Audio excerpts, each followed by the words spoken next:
Welcome to another episode of the Powerless to Powerful Recovery podcast. My name's Jason. I'm an alcoholic and addict. As always, our mission is to share experience, strength, and hope across multiple media platforms. The story of addiction and the road to recovery. We are not affiliated with Alcoholics Anonymous or any other 12-step-based organizations or groups in any way. And we're back with another episode. Everybody, welcome my co-host, Ronnie, no matter what. What's up, Ron? Hey, what's going on, Jay? Got the Yankees jersey on today. Yeah. Let me ask you a question real quick. I know I cut you off. I'm going to do that a whole lot probably, and you already know the drill. We'll get to OG Bobby Johnson in a second over there. We'll get to him in a second. But did you see Aaron Judge up to bat, looking off to the side? They're trying to say he was cheating, and you see him. He's up to bat. He's got the bat. Did you see it, Tony? I didn't see it. He's up to bat, and he's looking. Looking out the corner of his eye, where he's looking to the right, and all of a sudden, the first pitch, he doesn't swing on it, right? And doesn't even attempt it. Just boom. He knows it's not, what pitch it is. And the next pitch, fastball, hits a 450-foot home run, dead center. Yeah, it's going down. Shout out to all the Yankee fans out there. Yeah, Yankee fans. But we're back with a guest. Hey, wait a minute.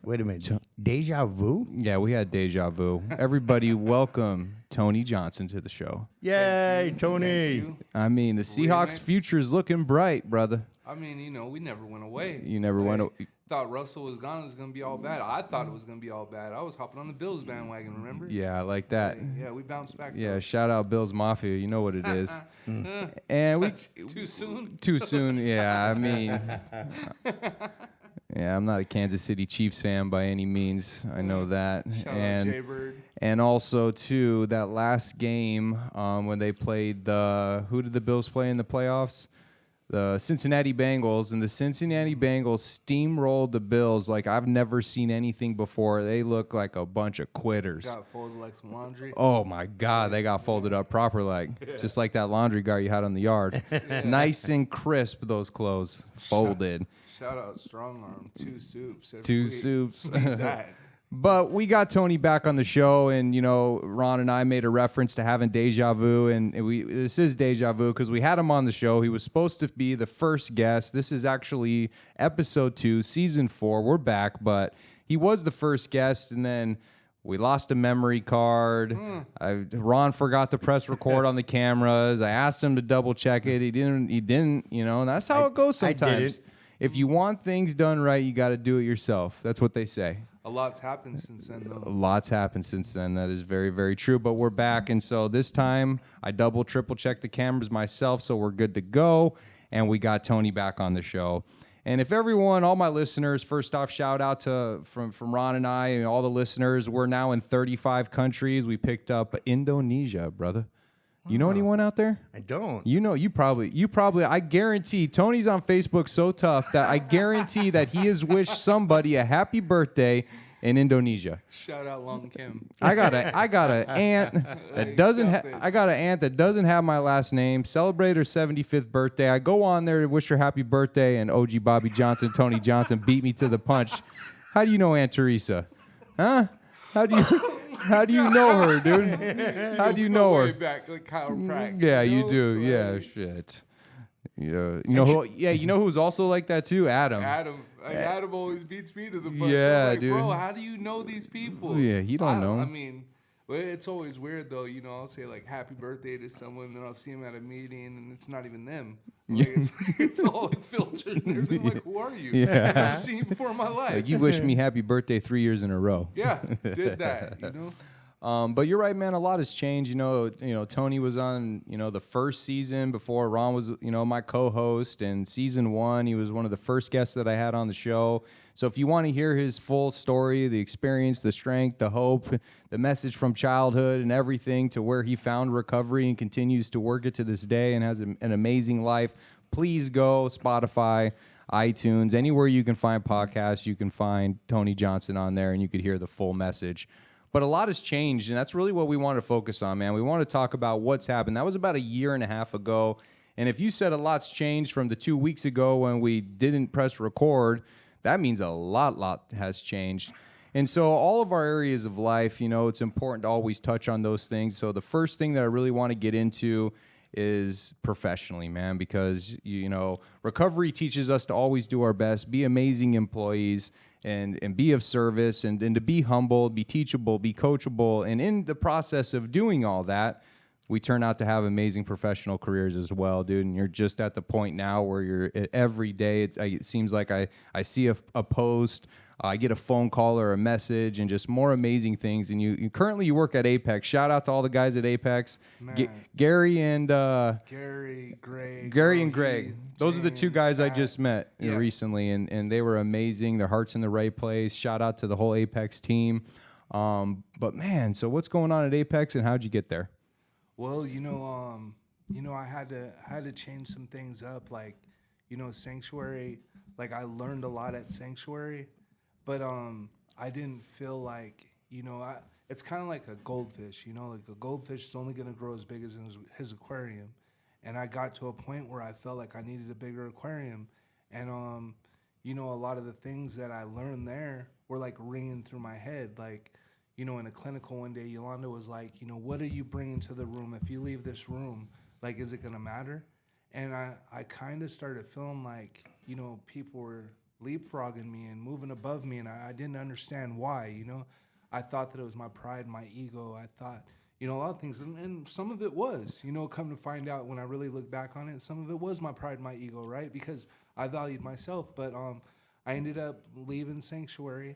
And my buddy Greg called me one day, and he was like, bro, like, what can we do to get you over here? And that already was starting off different. And I walked in that interview, and I told them who I was. I've told them what I did, like what I learned over there. Did you cry? To the table here. I didn't cry in this one. I was on fire that day. I owe you $5. Yeah, it's cool, though. I cried on the way here. It's cool. But, no, like, I laid it out, like, what I can do. And right now, it seems that I'm even exceeding like my own ambition. I didn't even think that I was capable of what I'm doing now. And just I got a good level up here. I mean, you got the opportunity. You got the level up. And hold on one second, I got something for you. Thank you. I mean, hey, brother. That's a standing ovation.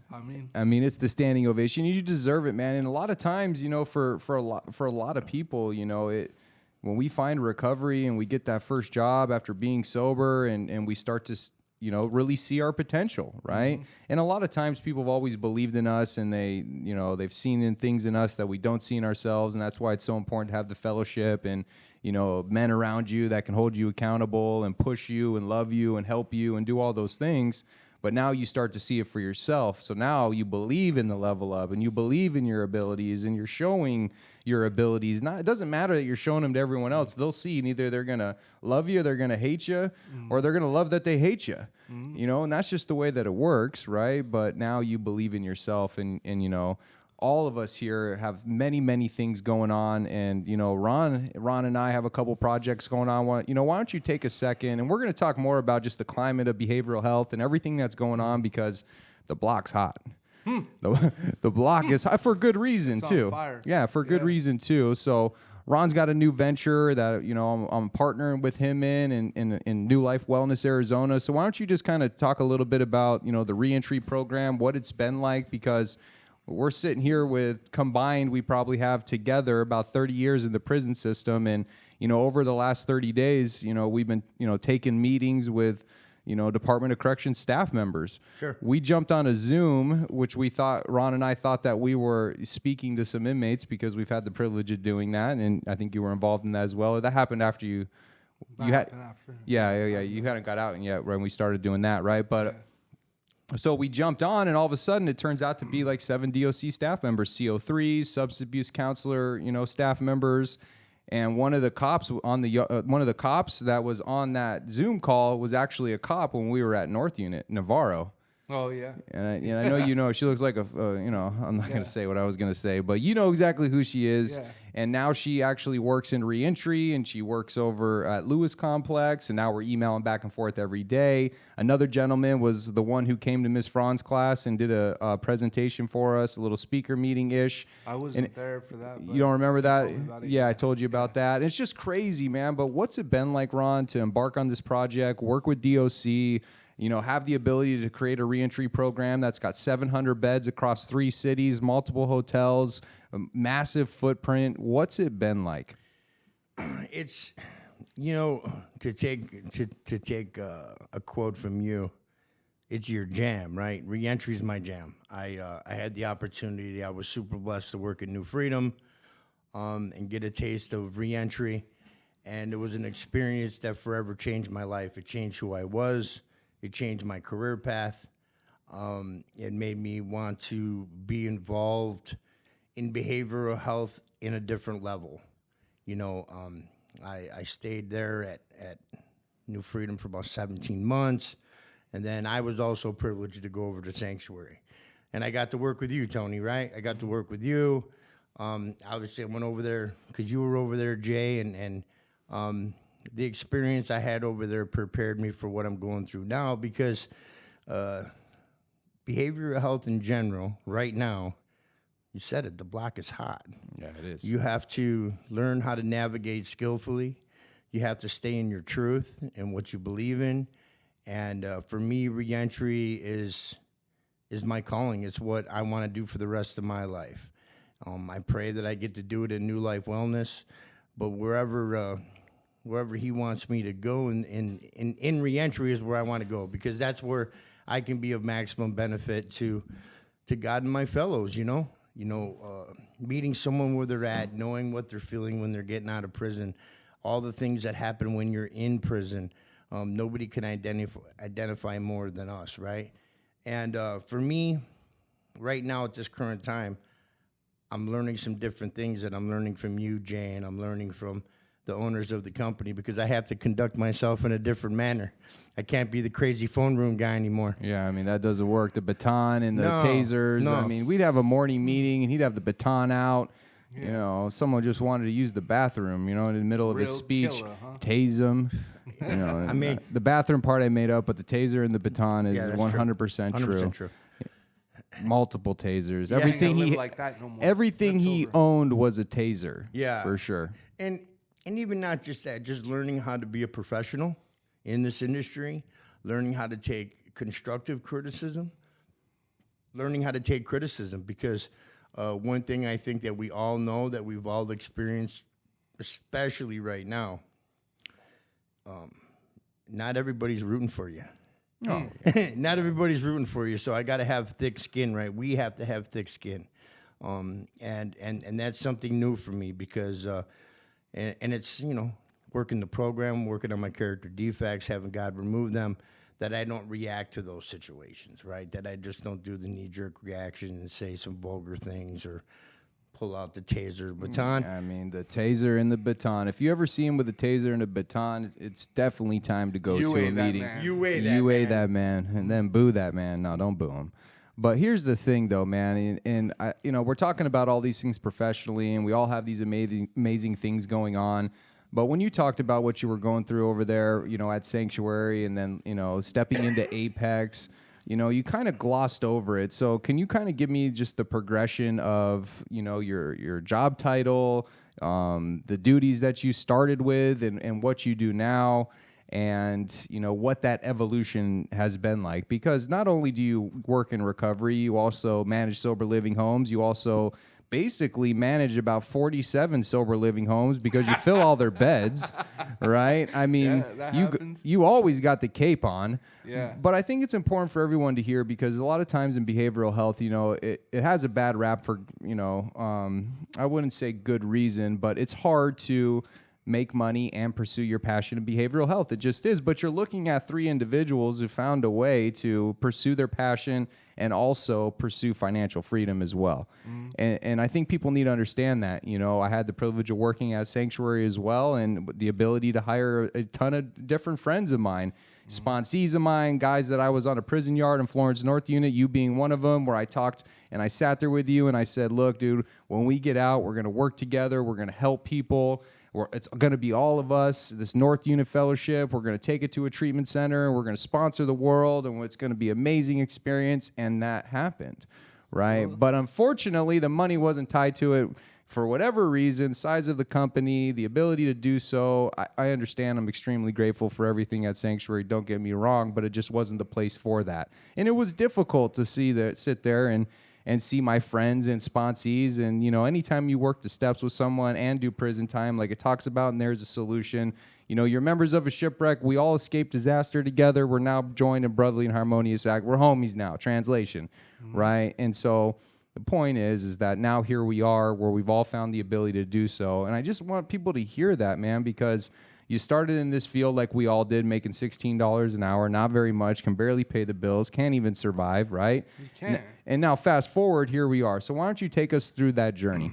Well, you know, when I walked out of the gates, I was still like really unsure, like, you know, what this even looks like. You know, I had all of my plans lining up, and none of those happened. You know, God always likes. Yeah, you were supposed to go to Vegas. I was supposed to be on my way to Vegas. Be a bouncer at the start. Yeah, no, we wasn't gonna go to Sapphires, but yeah, Sapphires. You heard the S but coming out, huh? I was gonna get my CDL, and I was planning on driving trucks and starting my own business and just doing my own thing. And it's just, you know, it's funny how God plays tricks on us, right? Like his tricks are always the best. So I walked into New Freedom in tears. You know, I was embarrassed because I'm 40 years old and I feel like, you know, I should be somewhere else. Well, I'm 42 at that time, right? That's 2 years ago. And I got certified in peer support.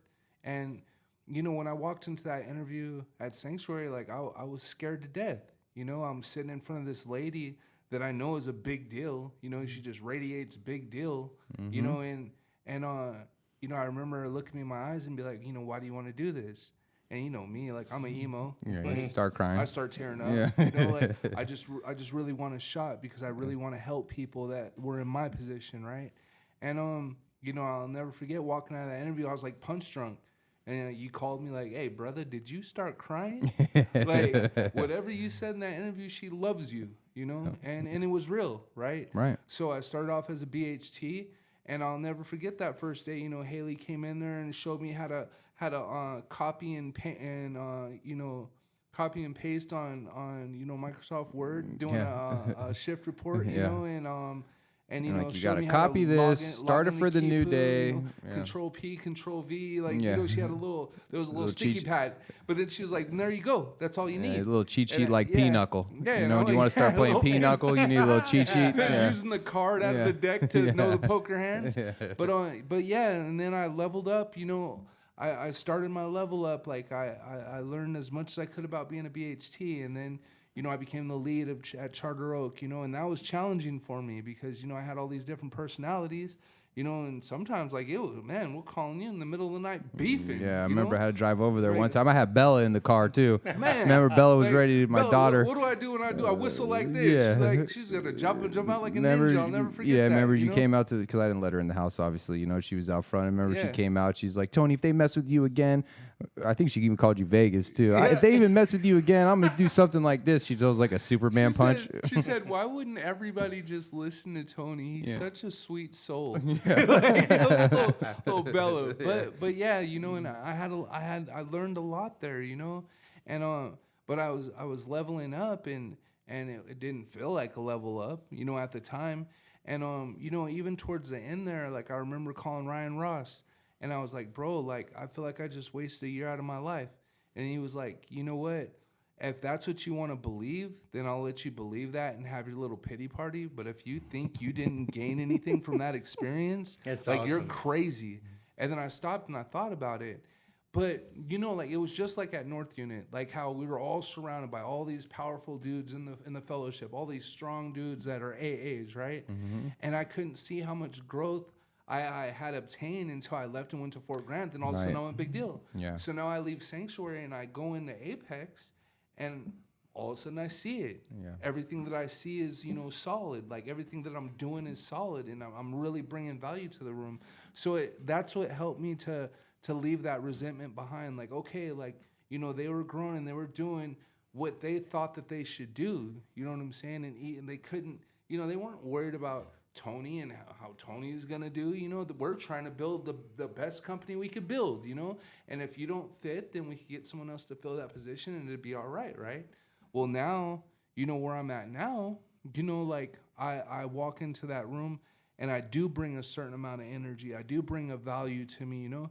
And don't get me wrong, like, you know, I know that nothing then was personal. Like, it wasn't a personal attack against me. Yeah, business is business, dude. As of recently, I've had to go back and make an amends to someone that, you know, during that struggle in my life, you know, that I didn't treat fairly because of what I was going through, right?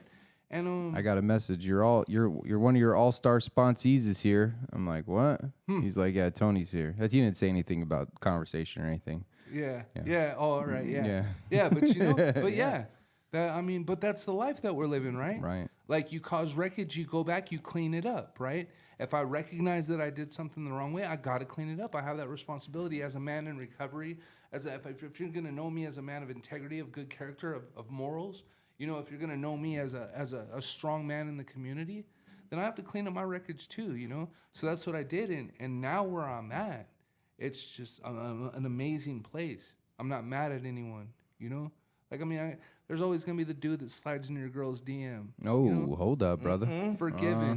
You know what I'm saying? You got that, bro. Yeah, ain't no big deal. I'm kind of a big deal now. You know? You're in her DMs. I'm in her 4-step, brother. Shoot your shot, MJ. Shoot your shot. You know what I'm saying? Like, even Michael Jordan missed a bucket. You know what I'm saying? Like, but at the end of the day, like, you know, if I carry around that resentment, what do they say, Jay? Yeah, what's the number one offender, and it's fatal, brother. I mean, that's why. So what's gonna come of that?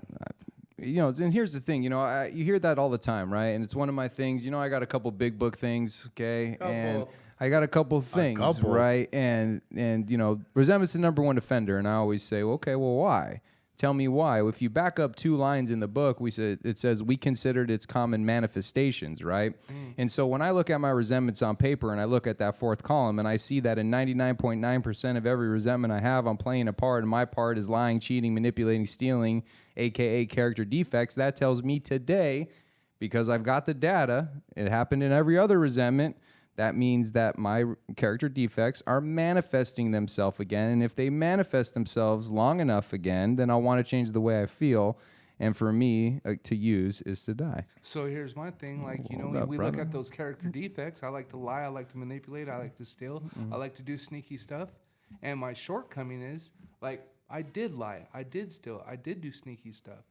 Today, like, I look at those character defects and they're not turning into shortcomings, right? Right.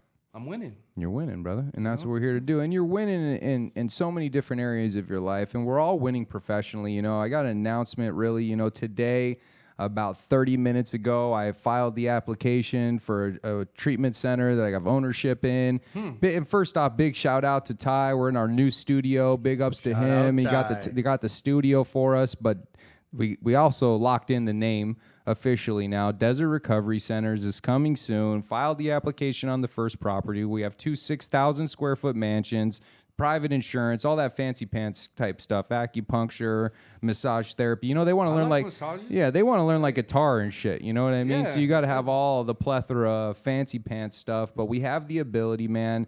The houses are gorgeous. We filed the application, so stay tuned. Keep listening to the podcast. I'll give you updates as we go. Desert Recovery Centers is doing its thing. And in the process of doing that as well, I started a consulting company, right? And the reason why I started it really was a referral from Ron, and it kind of just started, you know, but what I found is, and we're going to talk about that here in a second, but I want to touch on the family with you, but you know, there's so many people out there doing this behavioral health thing, and they're doing it the wrong way. And now I'm able to provide a service that allows them to gain a license, be in compliance, have policies and procedures that match, you know, regulations. And, you know, it's also taken off as well. New Life Wellness, reentry. I mean, professionally, I don't even have time to do all these projects, but I'm a people pleaser. So I just keep saying yes. Plus, I usually get 50% up front. And how's Missing Sarah feel about that? I mean, another show, another time, brother. Another show, another time. I'm glad you brought up families, though, you know, because over the last year and a half, a lot has changed, man, you know, in your personal life, you know, especially with your son. So just, you know, kind of take us through what it's been like over the last year and a half with the relationships in your life. Well, you know, with Jay, like, you know, shout out Jordan Johnson. Oh, big shout out to Jordan. Know, like, he's your little mini me, too. Man, and she was mad. Yeah, you know, she was mad. His mom was mad, and I didn't shout out baby it mama. First. Yeah, I mean, big shout out. Big she shout out. did a hell of a job. Yeah, she know? did. There's He's no a good doubt. Boy, you know, and I tell her every chance I get. No doubt. Like thank you. But you know, at first she didn't trust me. And you know, the second She I started didn't? working, What do they say, Ron, in the amends? Oh, you're on your phone. He's not even paying attention. This is the Facebook type of Live, shit that dude. happens It's all on the time. Facebook Live, 10 or bro. 20 course, years. he has to go live. But no, like you know, I had to recognize that she's heard all of my lies before, and that you know I could talk a cat off a fish truck. Like it's real, right? So I had to show her. I had to be a shower. So as soon as I started working, I started sending money every 2 weeks, right? And after a couple months of that, I was like, all right, hold up. Like, I don't get to see him? Like, nah, you know, that wasn't enough. Like, I did that for about a year. A year straight. Like, from the last time I was on the show, like, it wasn't even, I thought that I was close at that point. Yeah. I was still a year away, you know? And, you know, eventually, like, I was able to just tell her straight up, like, look, I've shown you financial responsibility, and I've never shown you this before. That's new. I've shown you that I'm a man of my word today, right? Every time I tell you I'm going to do something, I do it, right? I need to be a part of my son's life. I'm an upstanding man in this community, right? Like, I'm a positive influence. I mentor men. I sponsor men, you know? Like, I'm a solid guy. I just need a chance. And she finally gave me a chance. So around Christmas time, I got to go and hang out with him and give him some presents and stuff. And since then, usually every other week, like we'll go do together, something. yeah. I've seen you've been at Top Golf a couple times recently. I mean, I'm adding it to my repertoire. You know, I'm a Navy SEAL on Call of Duty. Yeah. Like, I'm a professional, like, fake bull, mechanical bull rider. Yeah. And now I'm kind of like the Tiger Woods of Top Golf. Oh, you know? tell me more, brother. You know, we're leveling up everywhere, every aspect of Oh, life. my you know? God. You call it video games, I just call it game. Yeah. All I right. Just go.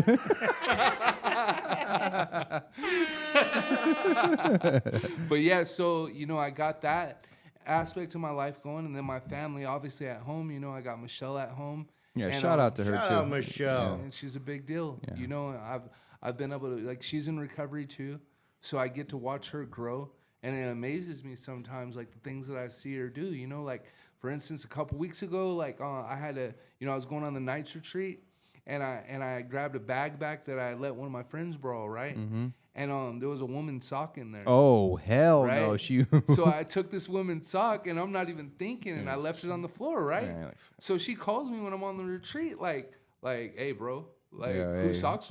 socks are these? I'm like, oh man, I didn't even think about that, right?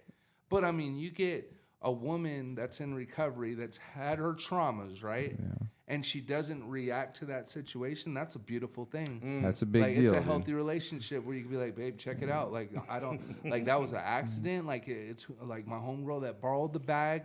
It's her socks. And then, boom, we leave it there. Like, that's a sign of healthy to me. You know, I don't know where you guys come from. Nah, I believe. What you know about healthy relationships, Ron? Ooh-wee. What you know about it? Well, you know, it's something we all got to work at, right? We all got to work at it because of our traumas and Speak for yourself, brother. Yeah. and other people's traumas, right? You know, No we statements. yeah. No, I was there. Yeah. Oh, my bad, brother. You were there.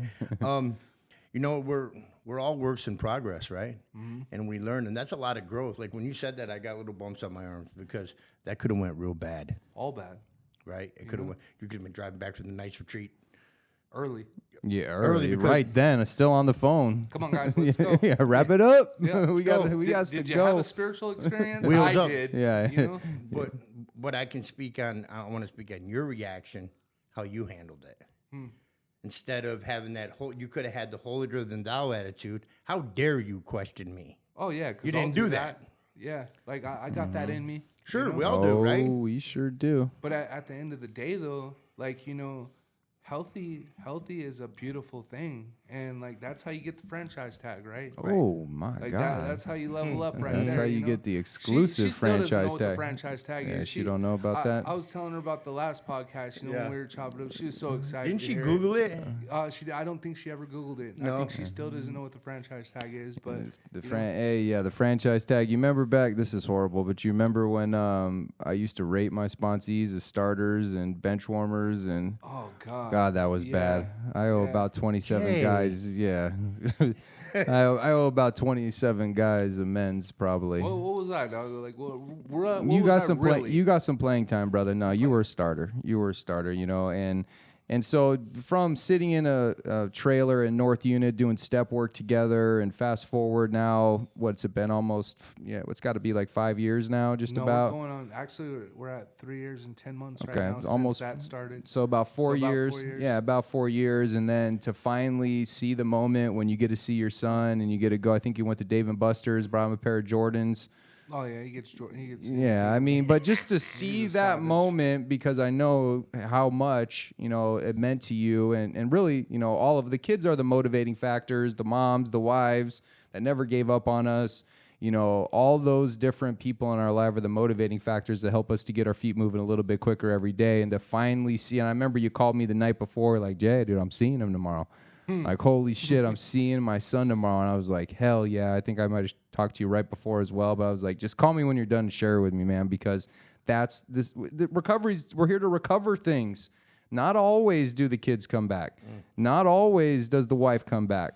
The moms and dads, they might not come back. Our recovery, in the big book says, job or no job, wife or no wife, we simply do not recover if we place dependence upon people ahead of dependence upon God, right? Mm-hmm. Our recovery is dependent upon God, but in return, 9 times out of 10, the unexpected happens, right? But not always, but in your case, it did, and it's just a really, really, really cool thing to see.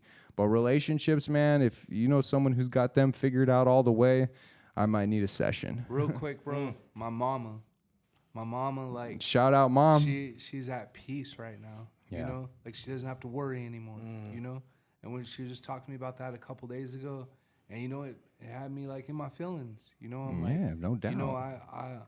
I'm so grateful for that lady to have just taken me in like a wild ass life. Yeah, and if you want to hear the full story, check out his first podcast. We're talking about being in Vegas and being in the trenches in Vegas and running the streets. And if you ever been around those types of neighborhoods, right? And you got the one lady that's mom to everybody, and that's mom, right? Yeah. And that is your mom. You call her mom. You talk to her, daily, just about, right? Like she birthed me. Yeah, like she did, man. Yeah. And that's mom.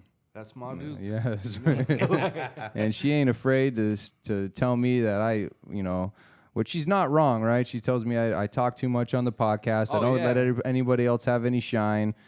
I'm working on it, Mom. I mean, she just don't want you controlling me. You know what I'm saying? Like, she has her little things, Yeah, I hear you, brother. She's all right. Tony, I want to say, I said this last time, but I love seeing the pictures you post when you have your son.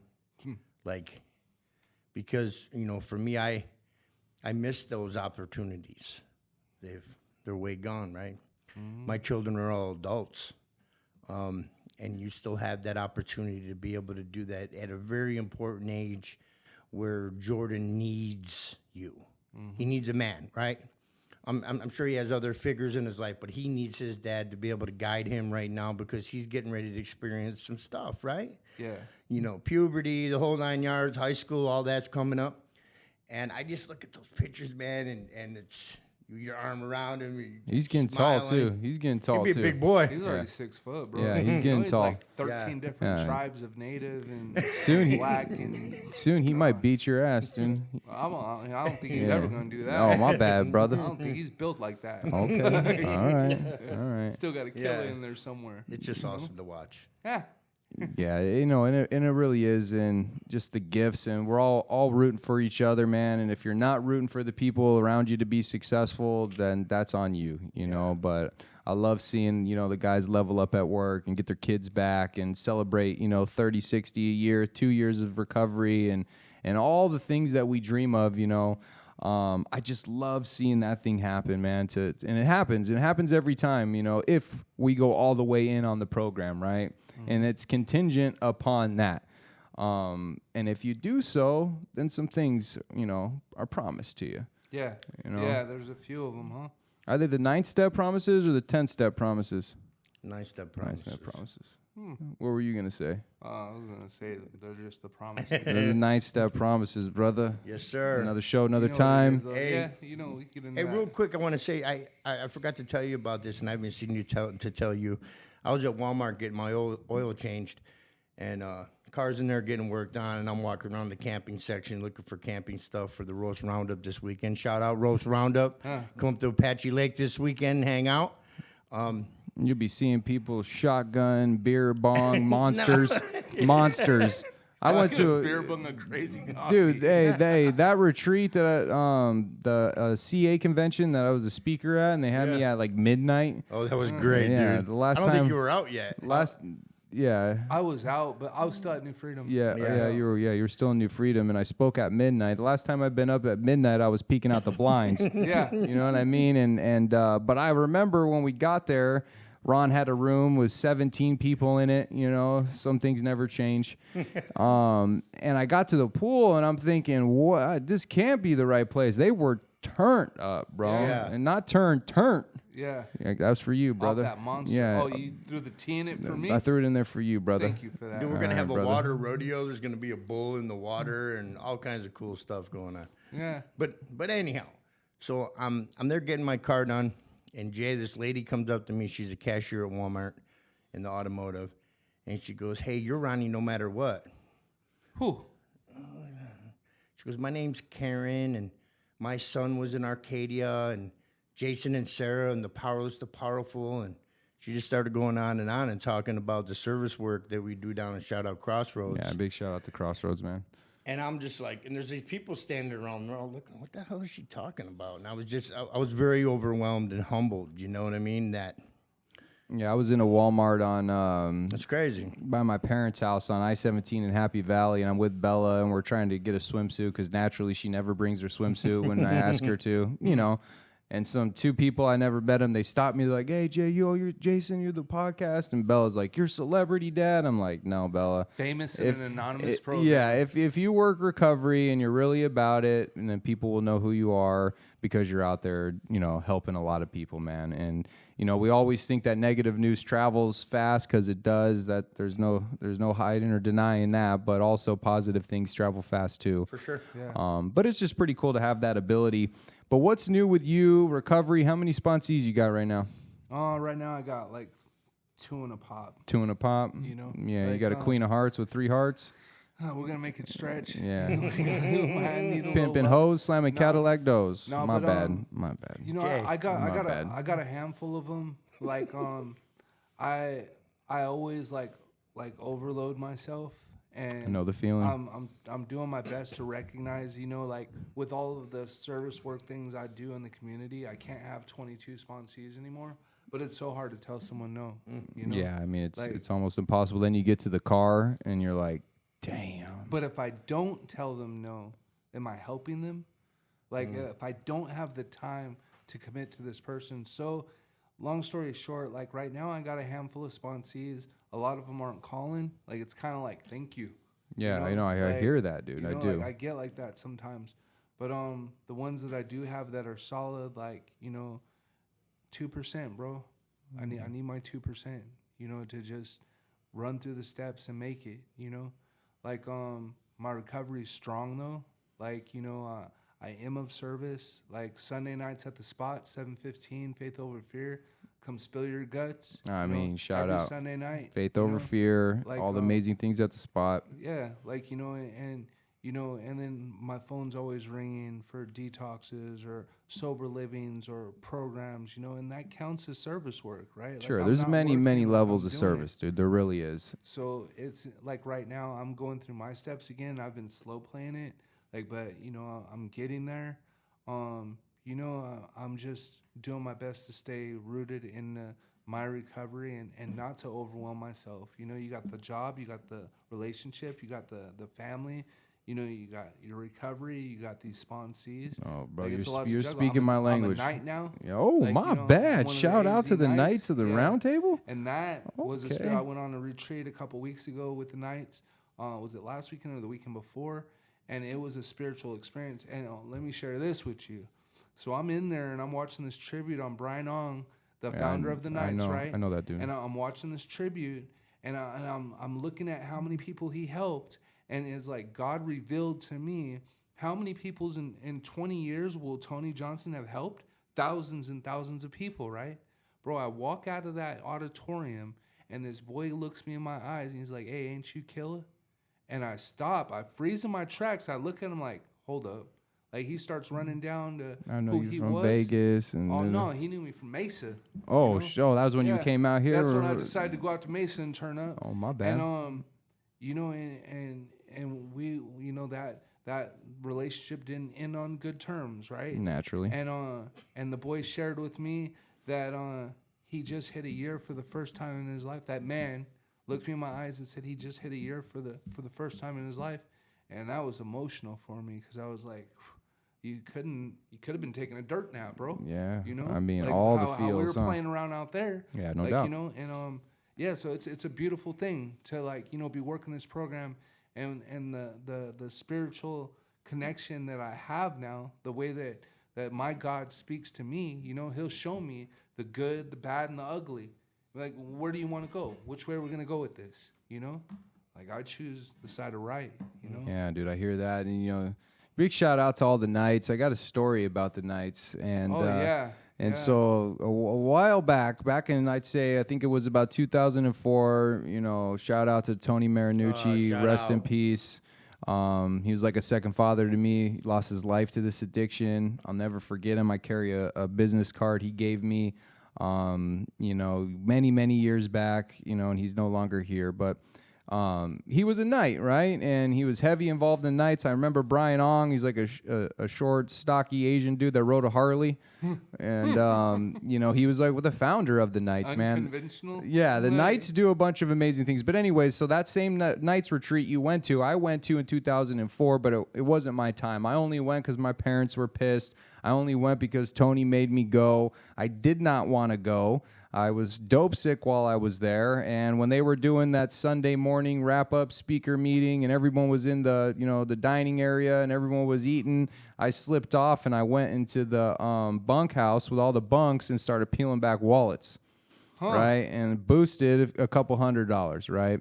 And immediately got back into town, right? 20 here, 10 here, 20 here. Immediately got back into town, hit up the Oxycontin dealer. I was doing OC80s at this time. This was in 2000 and I think like 4, right? And, you know, the rest was history after that. Back, you know, I had basically the time I was there sober for, and then I was on a sick one, bro. You made that amends, though? And I made that amends. And so I had the privilege, but shout out to Johnny Lazaro, one of my sponsees. Shout out to him. He's a Knight, right? And I had that's been on my amends list for a very, very long time. And, I'm not a Knight. Typically you have to go with a Knight, and, you know, it's, you know, and a lot of people have their opinions about the Knights, this, that, and the other thing. But from what I've seen, those men do amazing things, right? But anyways, he gives me the ability to come there. I get up, and it was a birthday meeting, so everybody was there, right? And it's full, and I get up there, and they let me have a couple minutes, and I make this amends, and I tell them, you know, this happened. I made the amends, and I got to pay back the money. And it was a pretty cool experience. They looked at me like, motherfucker. You know, maybe they didn't. I don't know. But I got to make the amends. It's discipline. I think they understood that, I mean, they're sick too. We're sick too, right? Yeah. And when sick people do sick things, when they're more sick, right? So all we could do is do our best to be less sick. And that's it. Every day. We got to right them wrongs. But I'm glad I'm in that room. I was actually encouraged by one of my mentors to get in that room, and that's not a mistake. I need to be in those rooms. Yeah, I know a ton of them. They do a bunch of amazing things. Ron's been around the Knights for a very long. Were you ever a Knight? You probably were about 17 times. Yeah, a bunch of different times. Yeah. Never stuck around long enough. You know what I mean? But Yeah. I also had the experience recently, about 6 months ago. The last night retreat before this one, I got to go, and I went with Joey. Yeah. And I got to go up there, and I had the opportunity. I got called up there to talk a little bit on Step 12 because Joey presented Step 12. And I had the opportunity to go up there and make an amends to some guys as well, because I used to talk real bad about the Knights. And the only reason I talked bad about them is because they were sober and I wasn't. Because I couldn't get sober and I was pissed off. Yeah. You know, Checks out. Yeah, and they checks out. are a great group of men that do some awesome things. And yeah, I'm glad you're part of that, Tony. That's I mean, we always tell everyone, be very particular about the people you hang with, right? And they're particular about the people they hang with. And hey, I mean, it is what it is, right? But I want to kind of shift gears because this is something, you know, I want to make sure we leave some time to talk about. You know, right now in behavioral health, I mean, we've said it. The block is hot. There is a lot going on. 100 people got suspended on licenses today. Not suspended on licenses, excuse me. Suspended for reimbursements, right? So they still have their license, but you can't bill yet. They want to see some documentation, and what this all stems from is about probably a couple weeks ago, maybe I think it was a month ago now. There was a huge FBI investigation, right? Basically, they're taking advantage of the native population, kidnapping natives off the reservation, and I know you're native, right? Got some native in you, Yeah. and so that's especially close. It's especially close to you, but it's on all of our hearts. We're the type that reports. We're the type that rescues, especially you. You're the type that rescues. We're seeing them show up with vans on the reservation, offer them liquor and drugs and money to jump in the van. Half the time they're so intoxicated. They wake up 2 days later. They're at some, have no idea where they are. they don't even know where they're at. idea. They're at some trap house, sober living, where everyone's getting, drunk and high at, and they're just there getting fucked up. And then whoever's there is just billing on them for services they're not even providing. People are overdosing.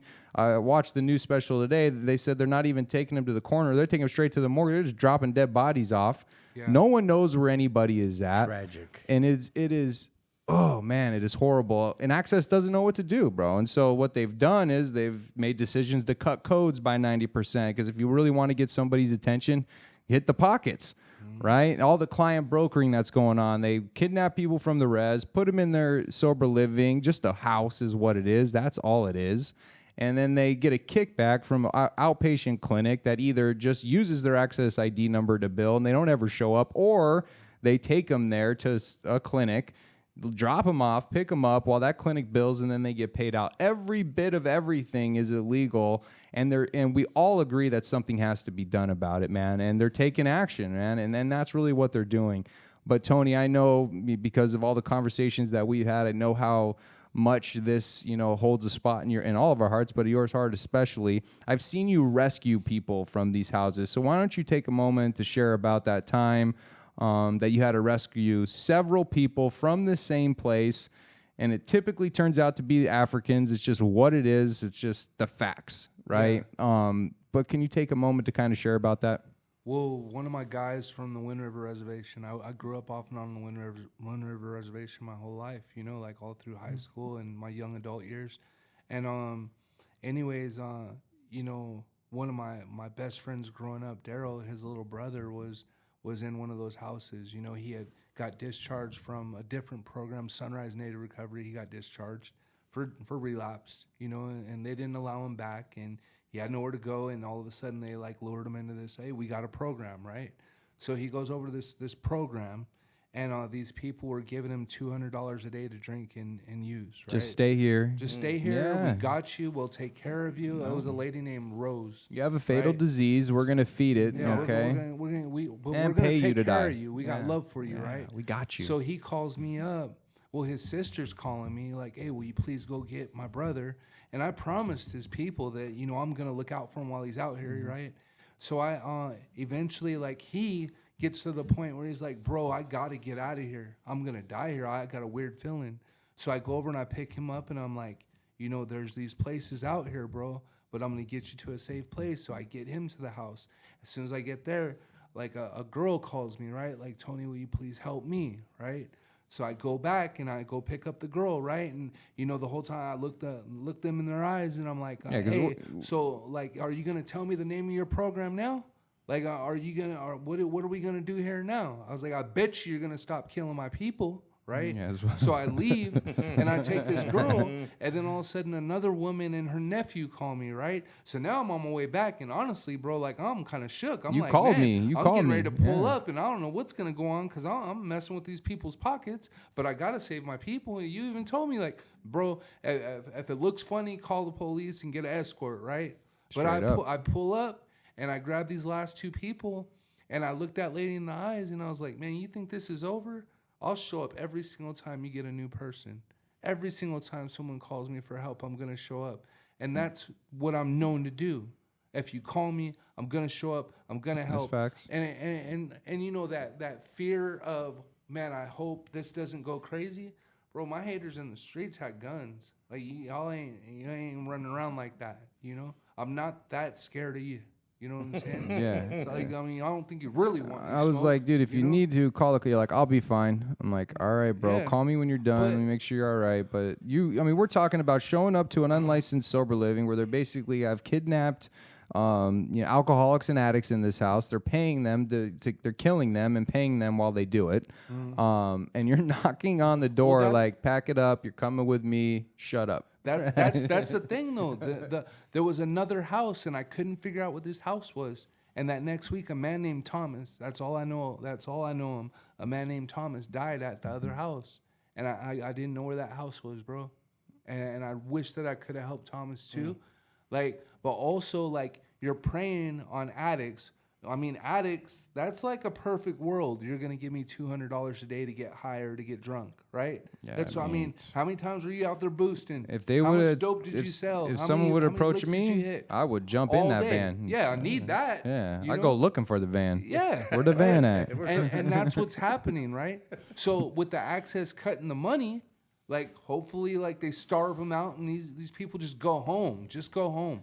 Because you go out to one of these reses, man, you know, one of my people said, one of these days they're going to pick up a Geronimo or a Sharp Nose. One of these days they're going to get one of those people in their houses and they ain't going to know what to do with them. Because you get some of these boys, like some of the boys from the Wind River res, me and my boy were just chopping up about it. You put one of them boys up in that house, it's going to be all bad. And then all of a sudden it's going, oh, this Indian boy went crazy, right? Nah, man, you was trying to kill that Indian boy and it backfired on you.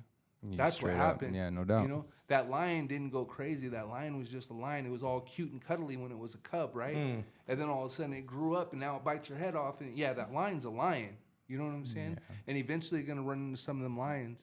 So the best bet right here is to stop killing my people. Your best bet right here is to stand the fuck down, you know? And they did in that time. They did. I mean, and I see how passionate you are, and we all are, man. And it's so, dude, it's so sad, you know, what we're seeing, you know. And ultimately, I think we're all for everything that's happening in the industry. There is no doubt about that. But what ends up happening, though, is ultimately what it affects is the clients. It affects the companies trying to do it the right way, that now the reimbursements are cut by 90%. They can't keep the lights on, and they're struggling to be able to provide the level of care that they want to provide. Good. You know, New Life Wellness got their license suspended as well today. You know, the company that Ron and I are creating a reentry program for, and it came out of a shock to us. We're like, what? I've never seen the type of support that they'll bring semi trucks to the reservation, start unloading. We're talking about, you know, thousands of beds across the state. We're talking about housing families, having a daycare program. They have 90 kids at one of their facilities that they're taking care of the whole damn family. And IOP is optional, right? Like, you know, but yes, we have a census of 350 plus natives. Yes, we're billing, you know, probably millions of dollars, right? Because we're big. And so, of course, naturally, with the climate and everything going on, they want to see. So thank God we have everything that they want to see, right? But it's still a bad look to be on those lists and to be associated with those pieces of shit, right? But we have faith, and we know the level of care. We see it on a day-to-day basis, and we're confident in a very, very short time that we'll be able to prove our type of care that we provide, and we'll move on from it. But, man, I'm telling you right now, what we're seeing, dude, it's on every res. Well, Apex is expanding right now. Like, in the middle of all this, we're moving into residential. We still have our program strong. We're still helping people. And one thing that I left out, it's important for anybody that's displaced from all these companies shutting down, like any native that's in Phoenix or the surrounding areas right now, you could call 211, select option 7, and Access will help you to either get back to the res.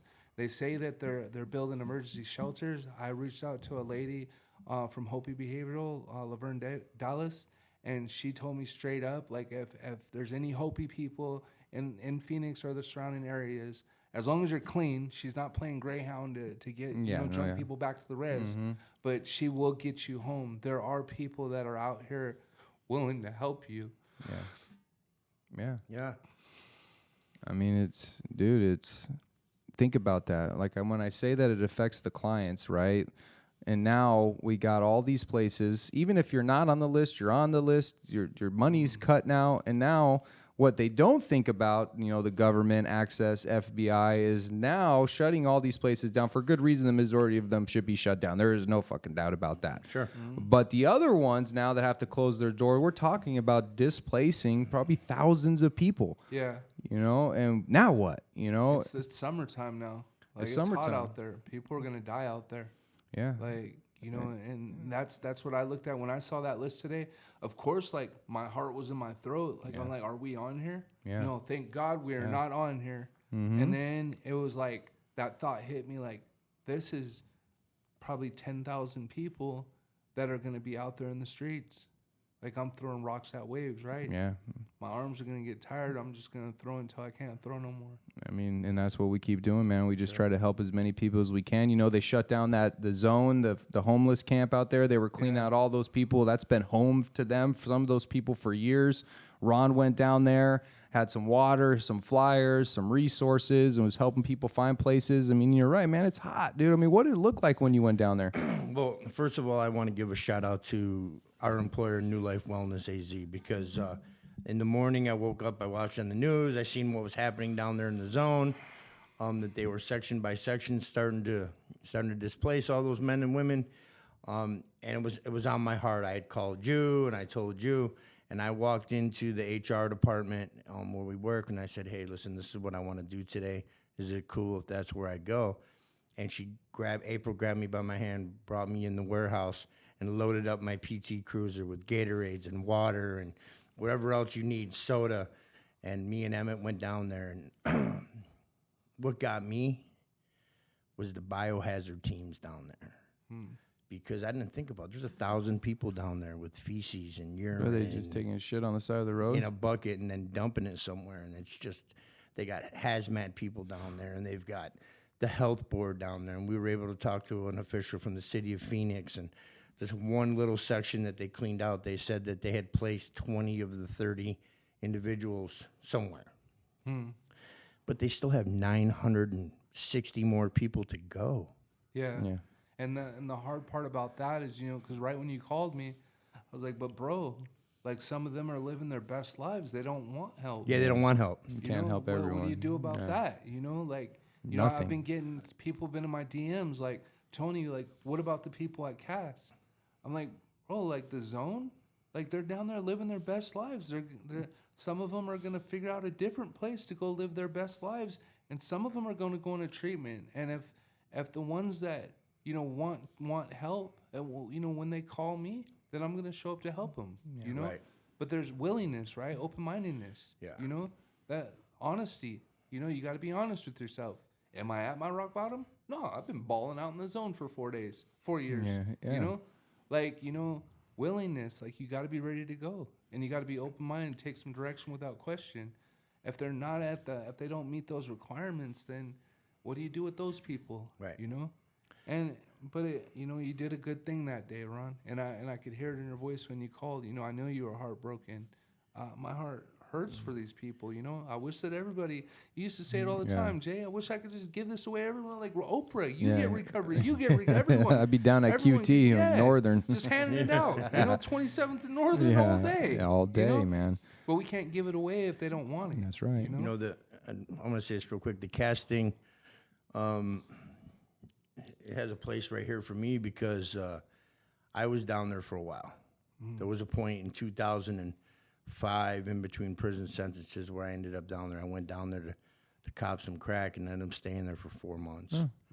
I smoked crack one time for 4 months. and it's and I was down there and I got to experience that whole deal down there, living our best life. And also Rashawn was down there for a while, and we all know Rashawn. He's real close to all of us. So it meant a lot to me to be down there because if I was down there and Rashawn was down there, there's more of us down there, more right? of us, yeah. And even though 96% of the people we gave waters to and talked to and handed out business cards don't want help. A couple of them will. Yeah, and they called. I got to we give got them. we got a couple intakes from it too. Yeah, so we it's got a good. couple calls at our place, and I know that Sanctuary, they helped out with it too. You know, I had talked to Yolanda and Nate, and I know I had a couple people call there, and I don't think it worked out them getting them placed, but still, this is a team effort. Doesn't matter who you work for or what you work for. And anybody who's listening, you know, I urge everybody, just take a moment and think about that down there, because faith without works is dead. We got to put some action, and it's going to take all of us to make a difference. Yeah. All of us. And if you have a little time or you want to donate some waters, get a hold of any one of us, because I'm going to try, Emmett and myself are going to try to do it a couple times a month, go down there and at least make our presence be known. You never know. I might find a Toni down there. Yeah.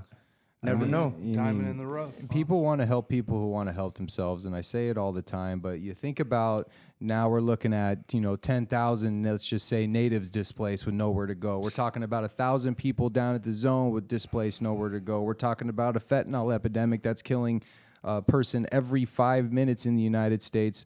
They got that trank stuff where they're, looking like that crocodile stuff that's in like Russia, dude. Like, it's looking bad. And so as a team, doesn't matter what treatment center you work for, man, if your heart's really in this and you're in it for the right reasons, it shouldn't matter what the name is on the sign out in front of the place or who signed none of that should matter. We should all be working together. We should all be pushing for each other to succeed, to do things the right way. We shouldn't be, happy that this place is closing or this, and people are trying to do things the right way. And whatever the situation may be, the point is that we have to work together. And if we're in recovery because it's our passion and that's why we do this, then there's no time for any of that other type of stuff. Right. Yeah, there's too many people that need help out there, and we got to start working together and not against each other, dude. We just have to. For sure. And so, it's a tough time right now in behavioral health, man. And I know, and what I've seen from my experience in my own personal life, which, when I'm spiritually fit and I do the things that I'm supposed to do, and I know that both of you guys have experienced the same thing that I have, talks about that in the third step. Being all powerful, he provided what we needed. And my experience, if we kept close to him, performed his work well. And his work for us, I'll keep it as simple as it needs to be, is to be selfless and to help and be of service to as many people as we can. And you're right, Toni, it comes in many, many different forms of service, right? And when I do my part and I help as many people as I can when I can, and then everything else in my life will be taken care of. It doesn't matter where I work. It doesn't matter what list I'm on. None of those things matters, because I know I'm playing my part, and God's part in that is the outcomes in my life. And I've collected data now for 5 years plus that shows me, do your part, outcomes will be better than anything you ever could have imagined. And so as we continue now to kind of transition here, because, I know that all of us felt, that conversation, it's been weighing on all of us. It's so sad, but let's transition now before we close this thing out. And I want to talk to you, Toni, about what this next year is going to bring for you. What's this next year look like? What goals do you have? What things are on the horizon? Because, one day at a time in the beginning, all these sayings in AA, they have meetings, right? But it's progressive, right? Those meetings change. And in the beginning, the one day at a time is just stay sober one day at a time, right? 1 minute at a time, 30 seconds at a time. But now here all of us are pushing into, a couple years, of sobriety plus here, right, at this table. And so, you just celebrated 9 years, right? I did. 9 years. I got 5 years. You're approaching 4 years, right? So now that one day at a time has a new meaning. And that one day at a time now is one day at a time. For me, this is how I look at it, is I have one day today to, of course, remain spiritually fit, apply the non-negotiables of my recovery, but also one day at a time, I can start to work on my goals, right? Because goals you don't achieve are good ideas. And me and Ron had a ton of good ideas. You could ask anyone in the phone room game in Arizona. We had ideas, but today we achieve goals. So what goals do you have on the horizon here? Well, first, I have to start to worry about putting this kid through college, right? And how am I gonna do that? I'm leveling up in my career at work. I'm taking on new job roles, new responsibilities. And they're taking care of me for it, right? But my goal this year still is I will have my own sober livings this year. That's right. I place people in sober livings all over the place. My phone rings off the hook all the time.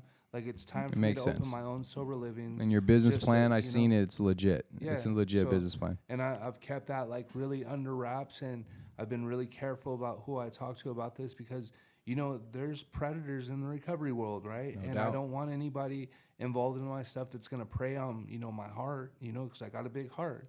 So that's what I'm going to do. Like, you know, I got a girl, and I'm thinking about it. You know, I'm not even thinking about it anymore. Like, it's a thing. Like, you know, this is It's for a the thing. long haul. Yeah, you know? it's a thing. And, Go into I- the chapel. I mean, you know, that's the plan, you know, like the conversations on the table, like, you know, Yes. and she deserves that, you know, like she's proven herself to me, and You deserve and I've that. proven myself to her. And, You deserve know, that Two-way too, bro. street. yeah. So like, you know, and that's a thing, you know, and I have to, you know, one thing that I thought about, you know, when I'm thinking about making this next step in my relationship is, okay, so am I able to take care of her for the rest of her life, right? Like if I'm gonna lock something down, like, I best damn sure be able to keep a roof over her head in case anything ever goes wrong, right? Like my girl's in recovery, you know, what happens if she gets sick? You know, am I willing to accept that? Yes. You know, like I'm starting to check these boxes that look different from my 4-step when we were at North Unit, right? They look a This- whole this lot look- different, I brother. didn't think about like, well, a non-negotiable. What happens if your girl ever relapses? You know, Yeah. not that, you know, I think Right. that's a thing, but you have to think about that when you date a woman in recovery, right? Mm-hmm. Like I'm willing to like through sickness and health, you know, be with you, you know. So, you know, without like proposing over the podcast. Oh, you know weren't what going I'm to do it right now, saying? brother? I was waiting for you to push that chair back, mean, brother. Get you down know, on one knee, dog. Yeah, I thought you were going to do it, brother. You know, I mean, I can neither talking about confirm it nor too. deny. We were talking about that on the Yeah. way here, but this ain't the right place for that, No, right? no. And also, like, you know, I'm gonna help as many people as I can help. You know, like I'm gonna keep doing that. You know, like you know, I was talking about it earlier. Like, you know, when something big happens, like I want to be like, yeah, I did that. You know, Right. I have to remember to thank God and then do my touchdown dance. You know, and that's what I'm practicing right now.